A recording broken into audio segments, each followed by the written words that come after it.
ଶୋଇ ପଡ଼ିଥିଲେ ଶୋଇ ପଡ଼ିଥିବୁ ଚେଇଁ ଦେବେ ନାହିଁ ତୋତେ ନିଦର ବଟିକା ଖୁଆଇ ଦେବେ ରେ ମାରିଦେବେ ହାତେ ହାତେ।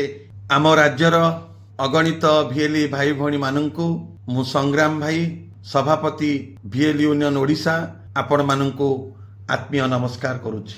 ବନ୍ଧୁଗଣ, ଆମେ ସଂଗଠିତ ହୋଇ ଆମ ହକ୍ ଅଧିକାର ପାଇଁ ଆମ ଜୀବନ ଜୀବିକାର ସୁରକ୍ଷା ପାଇଁ ଏବେ ଆଗକୁ ଆଗେଇ ଆସିବାର ବେଳ ଆସିଛି। ଆମେମାନେ ଆମ ରାଜ୍ୟର ବିଭିନ୍ନ ଅଞ୍ଚଳରେ ଜନସେବା କେନ୍ଦ୍ର, ଆମ ସେବା କେନ୍ଦ୍ର, ବ୍ୟାଙ୍କ ସେବା କେନ୍ଦ୍ର, ଆଧାର ସେବା କେନ୍ଦ୍ର ଖୋଲି ସାଧାରଣ ଲୋକଙ୍କୁ ସବୁ ପ୍ରକାର ଡିଜିଟାଲ ସେବା ଯୋଗାଇ ଦେଉଥିବା ସହିତ ସରକାରଙ୍କର ବିଭିନ୍ନ ଜନକଲ୍ୟାଣକାରୀ ଯୋଜନାକୁ ପୂର୍ଣ୍ଣ ସଫଳ କରିବା ପାଇଁ ସମର୍ପିତ ଭାବେ କାମ କରୁଛେ। କିନ୍ତୁ ବିଡ଼ମ୍ବନାର ବିଷୟ ଏଇଆ, ଆମ ଭଲ ମନ୍ଦ ବୁଝିବା ପାଇଁ କାହା ଆଖିରେ, କାହା ହୃଦୟରେ, କାହା ମନରେ ଟିକିଏ ଭରସା ନାହିଁ ବା କାହା ମନରେ ଟିକେ ଆଶ୍ୱାସନା ନାହିଁ।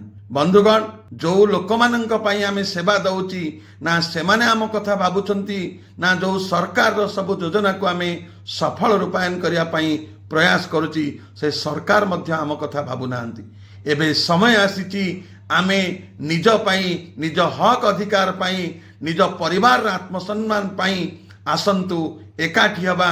ଭିଏଲି ୟୁନିୟନ ଓଡ଼ିଶା ସଂଗଠନକୁ ମଜବୁତ କରିବା ସହିତ ରାଜ୍ୟବ୍ୟାପୀ କରିବା ସଙ୍ଗେ ସଙ୍ଗେ ଆମେ ସତ୍ୟ, ଶାନ୍ତି, ଅହିଂସା ମାର୍ଗରେ ସତ୍ୟାଗ୍ରହ, ଗଣଧାରଣା, ଉପବାସ କରି ଆମ ଅଧିକାର ପାଇଁ ଆମେ ସଂକଳ୍ପ ନେବା। ମୋର ଆହ୍ୱାନ, ମୋର ନିବେଦନ, ଆସନ୍ତୁ ବନ୍ଧୁଗଣ, ଆଉ ଶୋଇ ପଡ଼ିଲେ ହବନି। ଶୋଇ ପଡ଼ିଥିଲେ ଶୋଇ ପଡ଼ିଥିବୁ ଚେଇଁ ଦେବେ ନାହିଁ ତୋତେ ନିଦର ବଟିକା ଖୁଆଇ ଦେବେ ରେ ମାରିଦେବେ ହାତେ ହାତେ।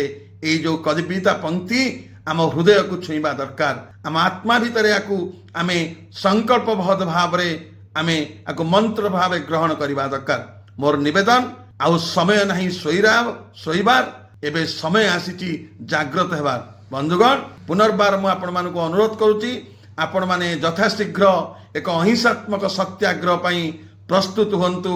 ଆପଣମାନେ ସତ୍ୟାଗ୍ରହୀଟିଏ ସାଜି ନିଜ ହକ୍ ଅଧିକାର ପାଇଁ ସଂକଳ୍ପ ନିଅନ୍ତୁ। ନମସ୍କାର।